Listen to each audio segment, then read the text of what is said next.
This is festivalPass Stories, a podcast series is told by the people who create and make festivals come to life. You will go behind the stage, kitchen, or studio door to hear the stories of passion and inspiration that started some of the world's most beloved festivals. Hear the startup stories and how an idea went from what if to what's next. Okay, friends, welcome back to another edition of festivalPass Stories, where we take you behind the stage, the studio, the kitchen door, etc., to hear those stories of passion and inspiration that are behind the world's favorite festivals. Hello, I'm your host, Pat Tully, and if the voice of God guy said that, I wouldn't have had to repeat it, but he's clearly got an axe to grind with me. Friends, there are no festivals without tickets. No ticket, no entry. We know the rules. And my guest today is the man behind getting those ducats in your hand. It's Dave Christopherson of Metro Tickets. Dave, what is happening, my man? You know, a little bit of sports and not a lot of music right now. So. At least there's a little bit of something this year. Sure. So I'm going to get right into it. Speaking a little bit of something, they just announced the college playoffs. My sneaky spies tell me, according to your LinkedIn, that you're an A&M guy. So I got to ask you this. A&M got the snub. Could A&M, Texas A&M, have beaten Notre Dame and OSU head-to-head if they had to play them? Unquestionably. And a very unfiltered, unbiased opinion. Yeah, just on a purely, unbiased opinion, unquestionably. I don't know. I just feel like we should have had an opportunity to find out. I think the team has gotten a lot better since it played Alabama at the beginning of the year, and they've it's a senior laden team, and I think that they probably could have certainly put up a good fight against any of those teams. Would they have gotten to the finals? I don't know. But I think those other teams we could have beaten, yes. Okay. All right. Well, that's a good answer, and one that I absolutely could have scripted beforehand and expected. But let me ask you a question. As a ticket man yourself, what would an alum pay, an A&M alum pay, to see their team in the national semifinals? And on that note, is it better when a new team gets into the tournament or a semifinal like this? Certainly it is, if it's a team that has the kind of alum base that, like a Texas A&M has, or USC, for that matter, Texas, or some of these big blue bloods, with those huge alumni bases. I would say there's no question when Texas was in the Rose Bowl years back against I think it was against USC. Mm-hmm. That game was enormous, and was one of the biggest selling Rose Bowls of all time. I was there. Well, there you go. So I was with the size of the stadium, etc. Vince Young really impressed you, I guess, that game. Well, we were there with USC people. That there's this guy that we went with who brought us there, I should say. He hasn't missed, up to that point at least, he hadn't missed a USC game home or away since 1973. That's what he said. That's impressive. He told a story that his daughter was getting married, and he's like, it was going to be a Saturday in October. And he's like, I'm questioning this guy you're going to marry. A Saturday in October. Are you out of your mind? That's not happening. I forbid this marriage. You should know better than that. Yeah. So that was it. So they, I think the marriage happened, but he forced us to wear USC sweatshirts. I'll be honest. I'm a Notre Dame fan, so that was hard enough. But I'm getting a ticket to the national championship game. I'm like, yeah, sure, I'll put this on. Right. I have no shame, so I don't mind. But been on the sideline for some of those USC UCLA games, and a buddy of mine was a coach, a head D-line coach for UCLA at the time, and he got us field passes for a couple of those years, and that's an amazing experience to be at there, especially when they're both playing well. So, yeah, that game was unbelievable. One of the greatest fan experiences I ever had. I had no skin in the game, just watching it and watching the mistakes that USC made early on. Reggie Bush trying to pass the ball back on a run. Like, what are you doing? Like, just it was crazy. I'm like, these mistakes are going to come back and haunt them. And Vince Young, at that time, you're like, this guy is going to be the all world in the pros, and obviously it's crazy how that translates sometimes. You just never know. These guys light it up, AKA Johnny Manziel, Johnny Football. Yeah. And then well, you would know that very well. Yeah, it doesn't translate, but you're sitting there watching them play a game in college going, I remember I think it was Ken Dorsey. He was a quarterback at the University of Miami, and I went to the game where they played Ohio State in the Fiesta Bowl. It was a triple overtime game, a crazy game. And watching this kid playing quarterback, he's got to be the next Dan Marino, and he barely stuck in the league. So it's crazy how that translates sometimes. Yeah, even in that game with all the superstar household college names at that point. I mean, Reggie Bush had a nice career, but there was no Hall of Fame happening there. Right. Matt Leinart fizzled out very quickly. And obviously Vince Young, and there wasn't Vince Young, yeah, that would have been a shocker too. You probably expected big things out of him. Sure. And whoever drafted him expected that as well. So. Yeah, don't worry. We're just a couple of old sports fans reminiscing here that whoever lost money on him, that's a whole other thing. Speaking of money and ticketing, if a team like Cincinnati got in, would that have been good for your business? I don't know if the Cincinnati fan base travels well. Is that when you see that kind of thing, are you like, oh, come on, we can't sell tickets? We typically feel like you want the bigger. I mean, as an example, University of Miami, I was just talking about. They've been many times, but I've been to their bowl games.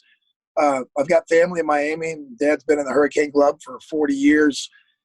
When we played Nebraska in the Rose Bowl years ago, there was one tiny little corner section, and the entire rest of the stadium was Nebraska Cornhusker red. And,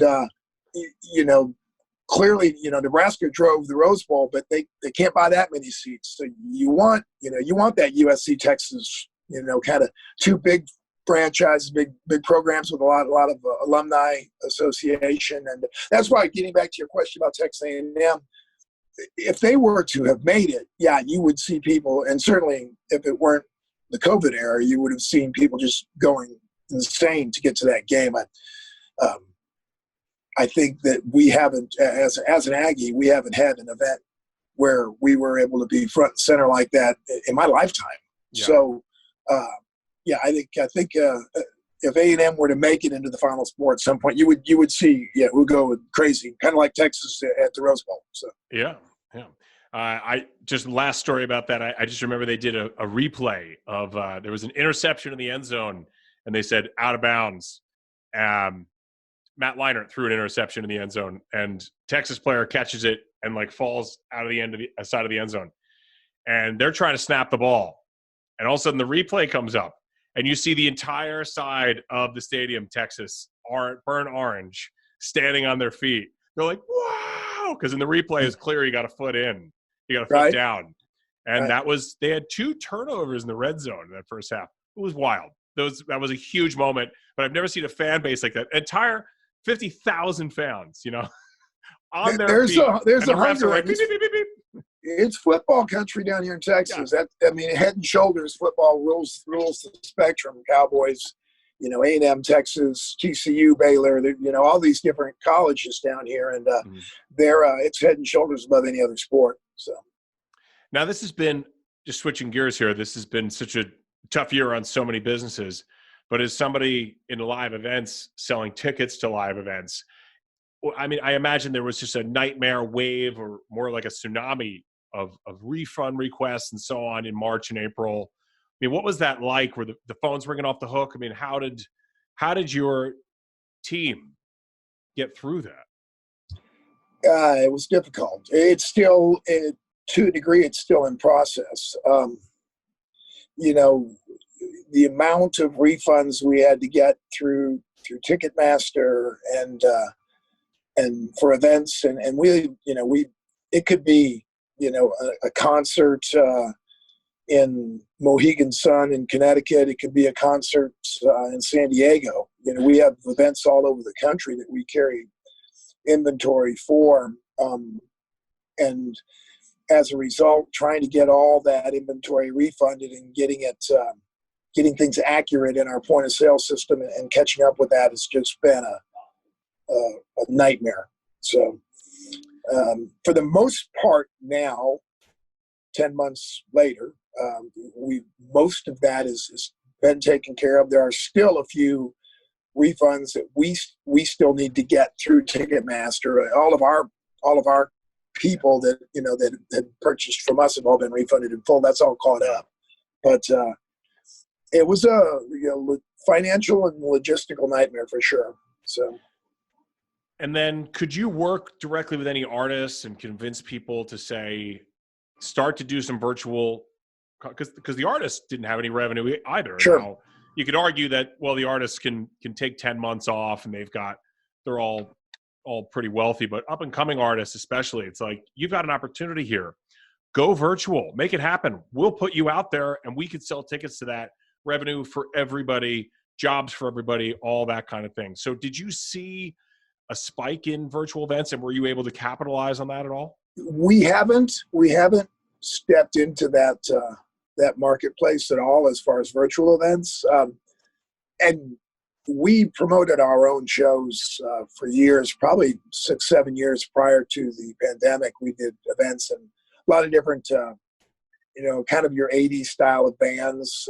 We did a lot, we did Poison, we did Eddie Money, we did Cheap Trick, we've done Willie Nelson, we've done Loverboy, a lot of those kind of bands. And, and a lot of that wasn't really done. It was more of a passion project than anything else. There wasn't a lot of earning on our side. Yeah. But having been a fan and having been in the ticket business since 1983, it was just a natural fit for us to promote some of our own shows. And, it was a lot of, it's pretty exciting, to get to meet, the Willie Nelsons of the world and have them autograph a guitar. And Willie, case in point, was talking about, I mentioned to him being at Don Nelson's card table, and he goes, yeah, I go over there and take all his money. And we just laughed out loud about that as soon as he said that. It was like, that's pretty funny to make that comment about Don. Is Don Nelson notoriously a bad poker player? I don't know. I think that's more Willie poking fun at Don, but I guess it's just everyone who lives in Maui kind of knows about that table. I mentioned to a guy at the pool where I was staying at the hotel there that I'd played there the night before, and he was like, "How'd you get into that game?" So. Cash, a buy-in. It's a notorious place to go, and his son's a friend of mine, so that was a good time. And some of the shows we got, I had mentioned, we did a show with Scott Weiland 3 weeks before he passed away, and Stone Temple Pilots was a big personal favorite of mine, probably top 5 band, and so getting to do a show with him, and we actually had his band come out, and we took him to a Cowboys-Eagles game in a suite before the night before the show. So that was pretty cool to get to hang out with him. And then the tie-in that makes me bring it up of interest to you is that his stepfather, I believe was his stepfather, played at Notre Dame, and he wanted to go to a Notre Dame football game. And while he was here, we talked about it. And he was in. We were going to go to a Notre Dame game, and we picked out, I guess it was a bowl game that we were planning to go to because it was in November when he did the show here. And we discussed it, hung out on the tour bus after the event and talked about going to the game and had everything set up. And obviously he passed away, and we didn't get a chance to make that happen. So. What a shame. I mean, what kind of, was he in good spirits at that time? Did he look healthy? Favorite story, he didn't sound good on stage. And as we walked out to the bus after the show was over, I told him literally, you need to shut this down and go home and rest up and try to get well, because I can tell that you need some rest. And he was like, yeah, I'm under contract. I can't do that. I've got to finish this tour. And knowing what we all know now, that made that discussion on the way out to the tour bus after the show that almost ominous, prophetic, And so the story I always have told friends about him was being on the tour bus after the show. We're sitting there at the dinette, and I was talking about obscure Stone Temple Pilots songs and things that I enjoyed of their music over the years. He could tell I was a real fan. I wasn't just the promoter of the show. I really was, a Stone Temple Pilots fan. And I mentioned you're probably the only like non-yes man in the group there that night too. Right. Everybody else is like, yeah, Scott, what do you need? And you're like, dude, you got to shut it down. Like, yeah, well, that's the thing, I mean, as somebody who really cared, I wanted to see him be around for another 40 years, and then that was the thing. And I think sitting there at the dinette, I mentioned this kind of obscure song off the Tiny Music album called And So I Know. And he literally, within 10 seconds of me saying that, sang like 6 bars of the song. And I just by himself, a cappella. And we were the only two there, and there were a few people sitting behind us at the couch in the bus, and they were kind of leaning over my shoulder listening. I was just blown away. I couldn't believe he did that. And then he got done, and we got done. He goes, "How's that?" And I was like, "I'll never forget it. Unbelievable." So, I never got to see them live personally. I mean, on TV, I saw them videos and so on. But people in the music business would say that there was just nobody who just had the appeal, just the sex appeal of him on stage. He was such a great performer. Besides being a big vocalist. I saw him many times, and that's the thing. He held the audience in the palm of his hand pretty much. I saw him many times, probably 6, 7, 8 times, and every show he was just controlled the audience. And he really was the perfect consummate front man. But then, it was kind of funny just sitting there talking with him. He's just one of the guys. I remember I took a picture of him on the field before the Cowboys game. We got him out on the field, and the game was pretty funny. The game was about to start, and the security guys there, I know him. Jesse Rios is the head of security, and was standing there, and he came up. He's like, "Dave, I got to get him off the field." And I said, "Oh, okay." He goes, "But I don't want to tell him to leave the field. I can't tell him to leave the field. Will you get him off the field?" I was like, "Okay, let me take this picture." And he's like, "Look, I know who that is, so I can't ask you to leave. I'm too big of a fan." So I said, "Okay." Yeah. I took a picture of him on the field there. It was an amazing shot. And as we're walking back to the suite before the game, I show it to him. And he goes, "Oh, I love that picture." I said, "Yeah, man, you look like a rock star in that picture." He stops me, grabs my arm, and he goes, "I am a rock star." And I literally said, "Dude, I know exactly who you are, okay? I'm the one bringing you here for the concert." I couldn't be a bigger STP fan. So, it was amazing couple of days, and, I guess I have that to hold on to. So, and the music's timeless. So, yeah, what a loss to the music business and to the world. And you mentioned Eddie Money there a little while ago. Yeah. We lost Eddie Money. Was that this year or was that last year? It's like, I think that was last year. And what's funny is he did a couple shows for us. Ironically, he did a show for us by himself, ended up becoming a pretty good friend of ours. We went and saw him after doing the show for us. We became buddies with him, and we'd go see him at other places. Saw him at a show in Phoenix a couple days before the Super Bowl, just showed up, and he was like, "Davey!" And after he passed away, I went back looking at my phone. I was, I want to go check out what's the last thing he and I were talking about, because we text and stuff. And the last message, he was texting me, "Hey, Dave, where you been? I hadn't heard from you in a while. You doing okay?" Which is ironic, because at the time I received that text, he already had the cancer he was fighting. Yeah. So to get a message like that was crazy. But a really good guy, great music once again, and got to go see him. Then, of course, he did that. The show with his family there towards the end that was pretty interesting as well. So the reality TV is everywhere now, right? So he was having a moment, right? Between it was like Eddie Money Rules or something like that. I watched it. Yeah. My wife was a big fan of the show, so that means I have to be a big fan of the show. So we watched that, and then he had the Geico commercial, the 2 tickets to paradise. The family's no, there's 4 of us. It was a resurgence, He was having an Eddie Money moment. And I love the fact that he was a cop.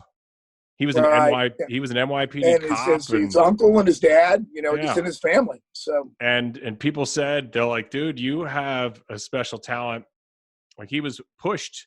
Like, people within the force were like, "You got to go do this thing, man. This is your gift." He could tell stories again. He talked about Ronnie from the Ronettes or whatever, when he did the song with her, and he was really pretty cool. He could tell stories, but his favorite thing would be to grab you, like you'd be at sound check and I'd be standing there or something. Davey, I got to tell you, and he would go into some joke, and it would, I think he had a set list of like 10 jokes. So after years of hanging out with him, I would be like, Eddie, okay, I'll laugh, but you told me that one before. And he, oh, you know that one, don't you? He'd be self-deprecating at that point. So great guy, and missed a great deal. He was the kind of guy, when he did his show with us, he would sit there, sign autographs, take pictures with every person there until everybody had gotten through. And, that really resonated, obviously, with our fans that came to our shows. So he got it, as they say. He understood how important the fans were. Sure. Don't underestimate the power of the fan base, and embrace them. I love it. He definitely embraced his fans, along those lines. So it was great. So with all these great 80s acts that you were in touch with, do you ever think of putting together like a super show or almost like a festival? Many times. Festival for that. I would love to. I have many times. And once again, that would be a passion project. Probably wouldn't be any money in that at the end of the day, the way things work out. But, yes, I would love to do it. And a lot of different types of bands. I've been out to LA, and I went to one of the 80s shows where there's, I think his name's Richard Blade, the DJ out there. That's kind of the 80s DJ English guy. It's Richard Blade. It's Richard Blade here. All right. It's on KCLA. All right. Here's we go. We got guys like, we got the Eddie Money Show, and we got Loverboy, and we've got Pat Tully's fake cover band of the 80s called Coverboy. That would have been my cover band if I tried to get that together. We were going to call ourselves Coverboy. Never happened. Coverboy. All we did was 80s. I would have been in the red leather outfit, from Loverboy. Yeah, exactly. No, that's Mike Reno. That was interesting, and it was interesting to talk to him too. That's the thing about Loverboy. My wife was a huge Loverboy fan, so we ended up hiring them and having them doing a show, and it was mostly at her behest. So, but it was a great show, and I'll tell you, out of the different bands that we've had perform, Mike Reno's voice was spot on. He was amazing. He sounded just like he did back in the 80s. Might be a little bit bigger than he was back then, but he sounded amazing. Another one, Robin Zander. We had Robin Zander do a show, and he did a show with his son not too long ago. And amazing voice, amazing talent. And I've been a Cheap Trick fan. I'd seen him back in the early 80s. I've known them, been around them for a long time. He was another one that stood there and signed autographs and took pictures and understood the show, so to speak. So, that was a great event to have, and it was great to host it. I think that those guys, they understand their spot, Yeah. So. Yeah. I think that'll be really fun. And I see going forward now, people are going to get the vaccine. This is going to be like a 2-year process of people getting back to shows, but third quarter next year and so on, people are going to finally start going back to public events where they're not scared to be in a stadium with people. You're already seeing it a little in some states, like last night in Ohio, in Cincinnati, there was, you had a couple thousand fans there, I think, in the stadium. And it was, so people aren't scared to be there. So at one point they have to be very close to each other when they're going on escalators or whatever it is to get out of the stadium. So it's eventually going to happen. But I do think that with concerts and so on, there's going to be a revenue stream for live stream going forward. Is that something you guys are thinking about? Like, how can we embrace technology when these shows are back on full time? How can we get a piece of that action? I've thought of that, and it's an interesting concept, and I'm not sure, everyone that I know, and we've been around here for nearly 30 years in Dallas now, everyone that I know that I see anywhere of my friends, immediately, when are we going to see concerts again? Right. When are we going to go back out and go to an event? And some of the events that were scheduled prior to March 14th, we still have inventory for the dates they've been pushed out to. Okay. The Eagles concert, September 21st. We've got Elton John in January of 2022. Some of these big shows, we still have inventory for, and people that kept their tickets and are looking, some of my bigger clients are looking forward to attending those. I hadn't explored, that avenue very much as far as streaming events. And I've seen some of the Stone Temple Pilots as an example with their new lead singer has been out doing some shows. And I've seen some of this stuff. I just feel like when, Dr. Fauci's talking about third quarter of 2021, we should have enough for herd immunity if people get out and get the vaccine, which I, of course, am a big proponent of. Yeah. Me too. I think as that happens and as things get under control, it's been such a, essentially it feels like everybody's put their life on hold for a year now. Oh, you just push the pause button. Right. And I think the floodgates, once again, are just going to open up. It's going to be people wanting to get everyone I've spoken to. I can't wait to go see another concert. I can't wait to go to another event. And I think certainly that those performers are going to want to get out and they're going to want to earn. Yeah. And we as fans are going to want to pay them. So I believe every major band we know is going to be out there on tour, and we're going to get loaded with events. So. Yeah. And I was with the news that broke that the stimulus is coming through and the money is heading out to people, individuals that need it desperately, that needed it back in May when it should have been paid, right, and so on. Exactly. So, Congress is going to have that, and the Senate, that's going to be on them for a long time. People are going to be blaming them for years to come, that they just could not come to an agreement for the American people on that. And it's political. That's for another podcast. Yeah. That's for another podcast. That's not for us here. Sure. But what I was going to say is that the live events industry, small venues like in New York and Dallas and Austin, sure, Denver, they're getting some of that money. I heard Jim Cramer yesterday. Jim Cramer yesterday morning on CNBC was saying, he was talking to Steve Mnuchin. He's like, what is this live of entertainment? He's like, what is this? I was like, Jim, these people got together groups like NEVA, the National Independent Venue Association, and the Live Events Coalition. Like, they put their resources together, and they lobbied for this, and they lobbied hard for 6 months just to keep their places going. Well, and they need it. They need it, and it might not necessarily be a focal point, but who's to say that they need it any less than the airline industry or any of these other ones that are getting bailouts? Right. Live entertainment industry has essentially been shut down to zero for a year now, and potentially it's going to be 18 months before they get anything in there, and they're hanging on, and they're hanging on by a thread. Look, our friends at NEVA, if you go check them out, they have the stats right on their website. How many jobs, how much money, the influence that industry has, and the amount of venues across the United States. They had representation they had venues in 50 states, including Alaska and Hawaii. So every state was represented, and they're like, they were just left out.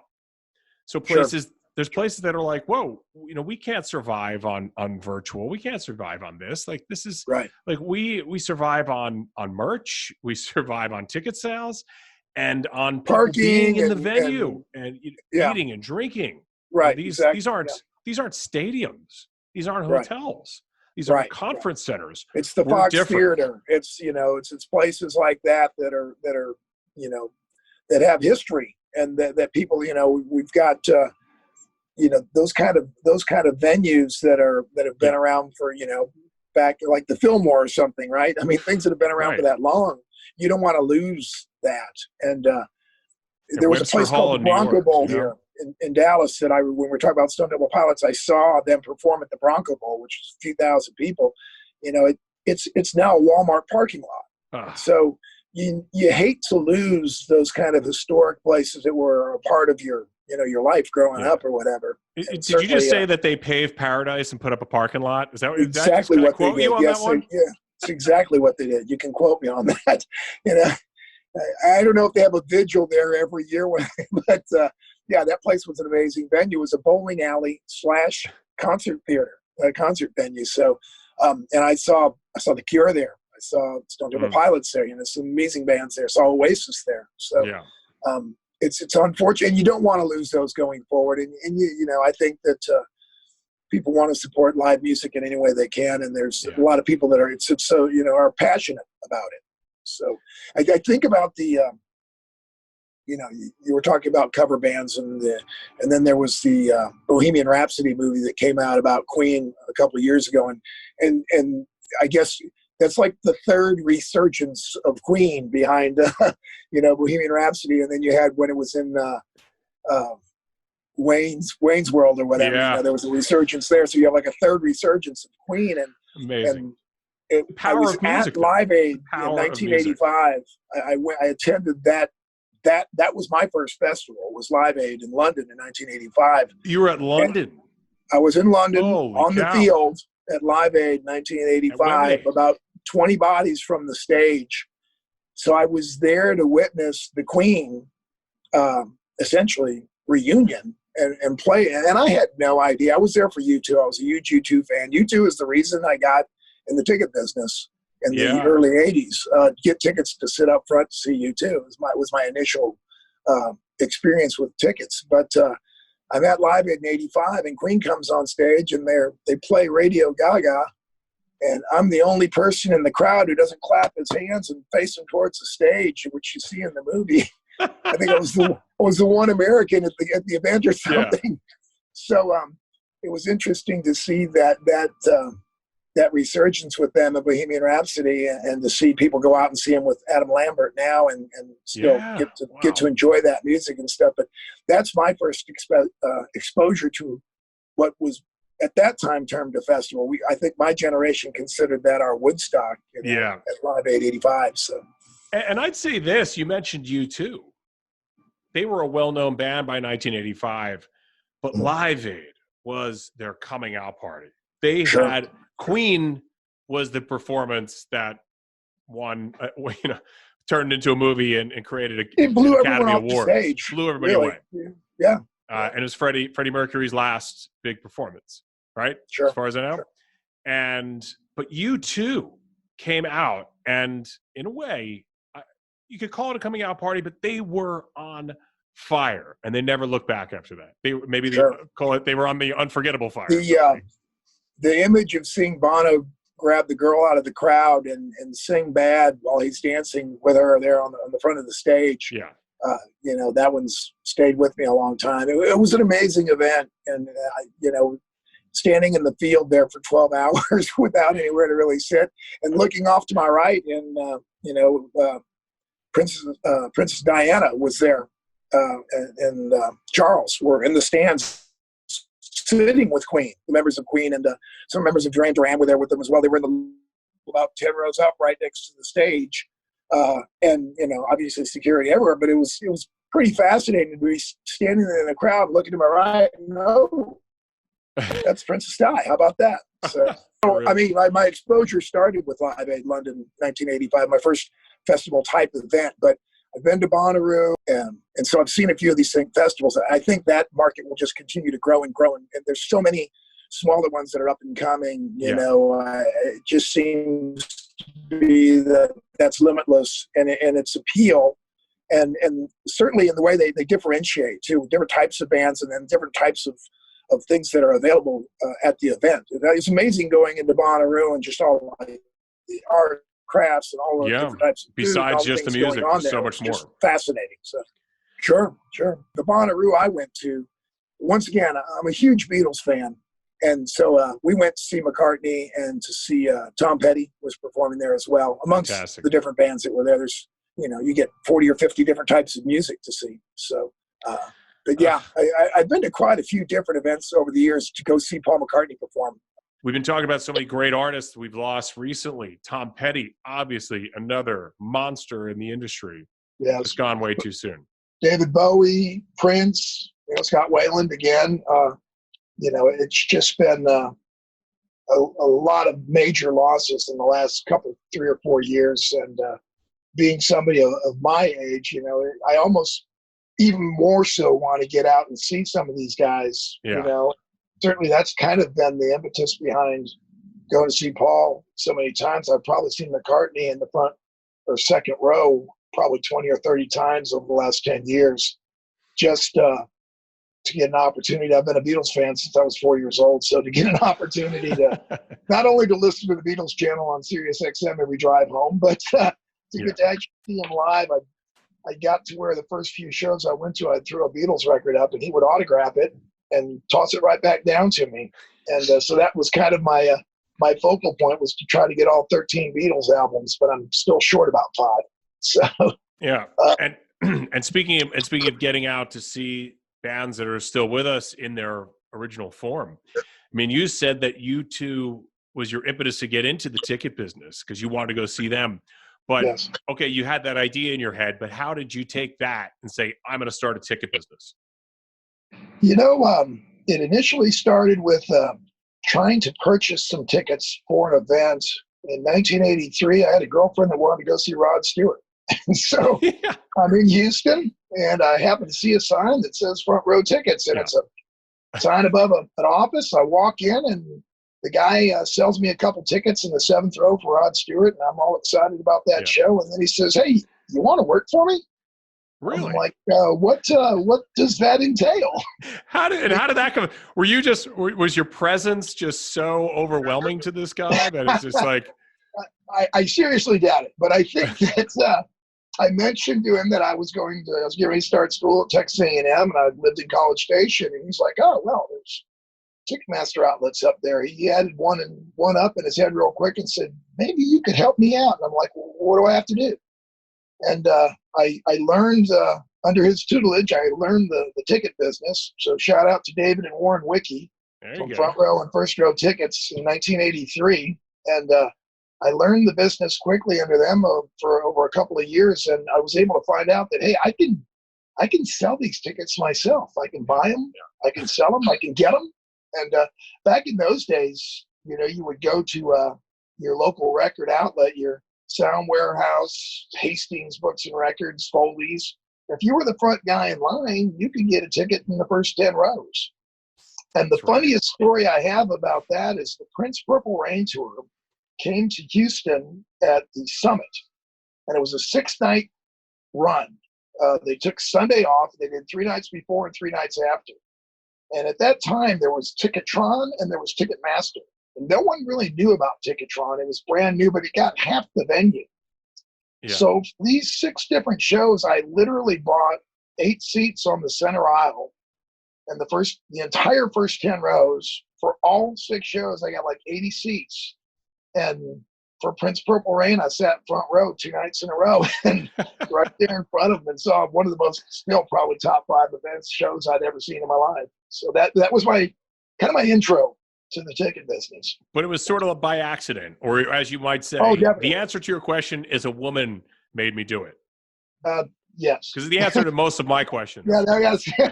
Yeah, and I got to go to the Rod Stewart concert. So, I went to that show. I bought those tickets, and I realized I didn't want to pay retail anymore. So I figured out how to be on his end of the deal. And, now it's almost 40 years later. So there you go. And over those years, as you've seen the festival business grow, are festivals a decent percentage of your ticket sales at this point? It's funny you ask that question, because when I was talking the other day, it used to be probably 80% of our business was concerts and music, and 20% was sports. And it literally has changed a whole 180 to now, where it's probably 80% of our business is sports and 20% of our business is music. And while the music part is, once again, like I say, a passion project for us, because we're big fans of so many different bands. Yeah. I think, the sports thing now, there's opportunities to partner. And so we have partnership relations with different franchises, with different universities. Universities, some of the things as far as people buying tickets, being able to write them off as tax write-offs. And so a lot of those rules have changed recently. Right. Yeah. And I think a lot of universities are looking for, a way to fill that void as far as money coming into the schools. So we've been able to partner up with some schools and create relationships, and that's really kind of how we've grown our business over the last 5 to 10 years, for sure. So in 1983, when you started in this business, the tickets were actual paper tickets. As you said, you'd go to the record store and you could buy them right there. They were cardboard tickets. Right. You see them now in memorabilia, the original tickets in there with a framed photo. My wife framed a bunch of mine for me, like 300 or 400. For Christmas, she framed 300 or 400 ticket stubs and gave it to me as a Christmas present. And it's still got the Prince Purple Rain and U2 War Tour, all that stuff's in there. So, yeah, it was either that or they were getting thrown out. So now you have a nice piece of memorabilia. Yes, sir. Yeah, I would be bummed out if she threw those out. For sure. Oh, I threw out all your tickets. You're like, you did what? But there was then it was they were on cardboard or whatever. Now there's barcodes, there's holograms, and so on. Was it harder to police fake tickets then or now? It was the wild, wild west back in 1983. Sure. It's funny when I look at those ticket stubs I was telling you about, and the price of the Prince Purple Rain ticket in the front row was $17.83. Ridiculous. And it's on the ticket. Yeah. And I think the $2.83 was the service fee. So we didn't see a $100 ticket occur until the Eagles' Hell Freezes Over tour, when they came and they played the Texas Stadium here. And that was our first $100 ticket. That was 94, 95, somewhere in that range. So, I think while there were certainly what they call them in the business blinks, there were blinks out there. I think a lot of that stuff was sold maybe on the street before the event, that sort of thing. When you had a ticket with a $15 base price, it was just about getting that ticket. And certainly in that time, people didn't know that much about ticket brokers. We didn't really exist. And it seems like since then now the secondary market has become such a huge piece of the landscape. Sure. Now you've got an emailed QR code or something that's sent to your phone. The PDF thing is come and gone for the most part, and it just keeps morphing. I'm waiting for the day when we just have a barcode on our forehead and then just go ahead and scan that. So. Yeah, it'll be on the Apple Watch or something, and you're in. Well, I'm sure that's close. I'm sure that's. Yeah, the tickets. I think the QR codes are already here. Sure. I just got this thing, but I'm sure I can, when we can get back to events or on the phone. And I think there's going to be something on the phone when we start going back to concerts that it'll also say, "Hey, look, I got the vaccine." There'll be some sort of CDC, barcode or CDC check mark, some validation that you're not only here for the show, but you got superpowers. You're not going to help create a super spreader event. Yeah, you're not here to ruin the thing either. Exactly. So what do you think is before this started, what was the toughest ticket in the U.S., be it sports or music? And when we get back to real live event life, what do you think is going to be the toughest ticket then? Certainly, the Super Bowl is always a tight ticket. It's always a tough ticket. And we've been, my first Super Bowl was 1986. So we've been doing Super Bowl for a couple of years as well. The Giants? The Super Bowl Shuffle. Okay. The 1985 season. The Bears. 86. Yeah, exactly. Yeah. It was in New Orleans. It was the Bears Patriots. Yeah. Richard Berry and Walter Payton and all of that. Jim McMahon. And I was a Bears fan, so that was great to be at that game. But I think that, that's always a tough ticket. And the NFL has continued to raise the base price on those. And, it continues to become a more and more expensive ticket. But, with the secondary market now, all things are available. Certainly some of the events that you typically, in Los Angeles, would be at the Grammys, some of the like Academy Award watching parties, Elton John, Academy Award watching party, those tickets are a hot ticket, an expensive ticket. The Academy Awards is a near impossibility to attend. Sure. But those are some of the major events that obviously your World Series, some of the, those championship series kind of things, NBA finals, that sort of thing. Those are always the hottest of hot tickets. I'm interested. I'll tell you something that's interesting. I don't know if you watched this, but the whole Mike Tyson's Roy Jones Jr. fight that they had recently that was telecast with Snoop as one of the announcers, which was the highlight of the entire event. I think there's a niche there that I've already read how Evander Holyfield says he's going to step back in for the Bite 2 with Mike Tyson. So, there's that people want to see. there's some real interest. It wasn't attendable on this first one with COVID set up, but I believe that that there's a real niche there that people will want to attend that stuff and be there for that event. So we'll see what happens with that. Yeah, I didn't see it, but I can imagine the play-by-play, so to speak, ring announcer doing the fight was sitting with Snoop Dogg, was like, and Jones Jr. leans in with the punch, and Snoop was like, yeah, he just took a shizzle on his nissel, or something like there that. Was a lot. It was the classic Snoop lines. Oh, Snoop. Classic Snoop performed between. It was that the Paul kid, the Jake Paul, I think it was. That's a YouTube kind of Instagram guy that fought against Nate Robinson, and he knocked him out. Really badly. And Snoop just went crazy. Oh my Lord! It was funny. It was great TV to watch for sure with Snoop there as one of the announcers. Yeah, so, as a Knicks fan, we were all like, "Oh, this is really fun. See Nate Robinson fight." And then we're like, "Oh my God, I hope he never does that again." That was scary. It was scary. I think that's he's just Snoop, lying on the canvas. Sugar Ray Leonard said the same. I mean, he was out and not moving for a bit. It turned into a Bugs Bunny cartoon for a second. They lifted up his eyelids and it said "out to lunch." It was ugly. It was really ugly. It was brutal and it was shocking, really. So Snoop was saying that there's two things you can't just go in there to do, and then one of them is, I think he said one of them is boxing and the other one is being a player. So Snoop would know all about that. So. Yeah, I think it's really hard to go from one professional sport to boxing. Okay, it's like you're an ex-pitcher and you want to play golf and go on tour with the seniors. I'm in. Rick Rhoden, Mark Mulder, those guys. I'm in. Tony Romo. Yeah, Tony Romo. It's like he's got 11,000 jobs he could do. Sure. But no, getting into a boxing ring in your 30s or 40s, come on. That's crazy. Come on. Like you're just going to lose a lot more than your pride.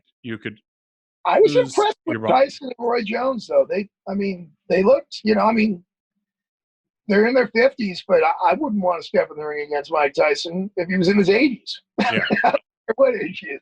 That guy's a beast. Yeah, I can't remember what comedian this was, so I apologize for not giving him the credit. But when Tyson was in his prime, this comedian was like, people are like, I'd step in the ring with Mike Tyson for 60 seconds for $20 million. And it's like, yeah. And then when you're lying in the hospital bed, they just put some bananas over you and they go, here, you're 20 million. And you're like, oh yeah.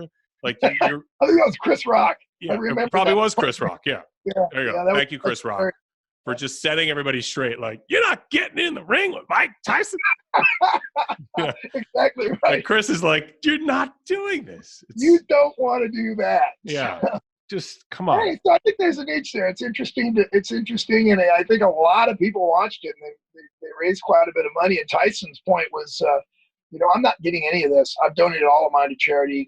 He made it out to be, this is my future. My future is trying to be involved in charitable works, and he made that part of the vernacular of the fight. So yeah, he's had a fascinating life, and be nice to see this chapter. Yeah, for sure. So I think we met him one time in Maui. He was training at the hotel where we were staying at. And nicest guy. I had my son with me 2-3 years old. He was kind of tickling him a little bit. And it was, he was the nicest guy ever. Still wouldn't make me get in the ring with him. So yeah, I bumped into him at a Super Bowl party by accident. And I had to change my underwear. I was like, I am so sorry. Yeah. I will do whatever it takes to get out of this situation. He was like, it's all right, man. It's cool. I was like, yeah, okay, thanks. See you, Mike. Like, yeah, he does have that voice. Champ. He has that voice. We were both standing up at the front waiting for our cars to be brought around by the valet. And so it was just him and a guy, and me and my wife and my son standing there waiting. And, Mike Tyson, so you're going to at least speak to him for a second if you can. And, totally cordial and totally nice guy. So, yeah, but we all saw what he did to Trevor Berbick and Spinks and countless other people. When he was 19, 20, 21, there's no way he wasn't the greatest boxer of all time. He would step in and win that fight. It'd be a knockout, and it wouldn't go around. It was crazy. So amazing. So, yeah, well, there'll be a whole new festival with Mike Tyson in these extra fights that he's going to do, and I Maybe wish you him can well, especially if that's all going to charity. I can't argue Sure. with that. Yeah. People go. People are going to go to see anything. That's the thing. People are going to get out. They're going to want to see anything. Yeah. Why not Mike Tyson? Maybe he'll sing too, or rap, or what are you going to get here? He's already proven that he can act. He was in the Hangover movies, right? So was great in the Hangover movies. Stole the Hangover movies. The in the air tonight moment when he's like, "Hold on, that is one of the best parts of the movie," and there were 1,000 great moments in the first one. The other ones I don't need, but he was awesome in the first one. Sure. Now, look, I know we're running out of time here. I'll wrap this up, but I always have this bit here called COVID Confidential. And I ask a very simple question that I see that you have some familiarity with other foreign languages, but during this time of shutdown and spending more time at home and everything, have you learned anything else about yourself? Did you want to pick up an instrument? You've been around music for 40 years and you've been a Beatles fan since you were 4 years old.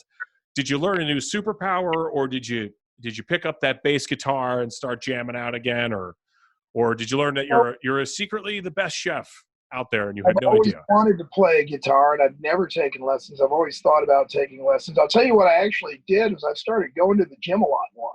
Oh, good. I spend more time in the gym, and I can lift more weight than I could when I was in my 20s. So I haven't decided whether that's a good or bad thing, but I'll be 60 in 2 more years, so I'm kind of excited about being in some kind of physical shape. So, others put on the COVID-19 and you took it off. Yeah, maybe I moved it around a little bit. I think I weigh the same, but I moved it from my stomach to my shoulders, so who knows? All right, so once we get back to having live events, how can we find you and get tickets to all these awesome events? So metrotickets.com is our website, and all our inventory is on there. You're welcome. They're welcome to give us a call here at Metro Tickets. I'm here 5-6 days a week and been in the same place for about 30 years. We're right next door to the American Airlines Center in Dallas, where the Mavericks and the Stars play, and a lot of these concerts happen as well. So. And is there a website, Instagram, anything like that? Yeah, metrotickets.com is the website, once again, and that's probably where you're going to find all our inventory the easiest. But in non-COVID times, there's 20 or 25 of us here. Right now, we're down to about 5 of us. So hopefully we're going to ramp that back up. We've got some people furloughed, and hopefully this is going to come back around pretty soon. We get back to business. So. All right, guys, friends, when you can go back to the events, when you want the ticket, he has the ticket. He's Dave Christopherson. Dave, thanks a lot. Appreciate the time and the awesome stories. And we'll see you guys next time on Festival Pass. Thanks a lot. Take care. Thank you. This is Festival Pass Stories, a podcast series is told by the people who create and make festivals come to life. You will go behind the stage, kitchen, or studio door to hear the stories of passion and inspiration that started some of the world's most beloved festivals. Hear the startup stories and how an idea went from what if to what's next.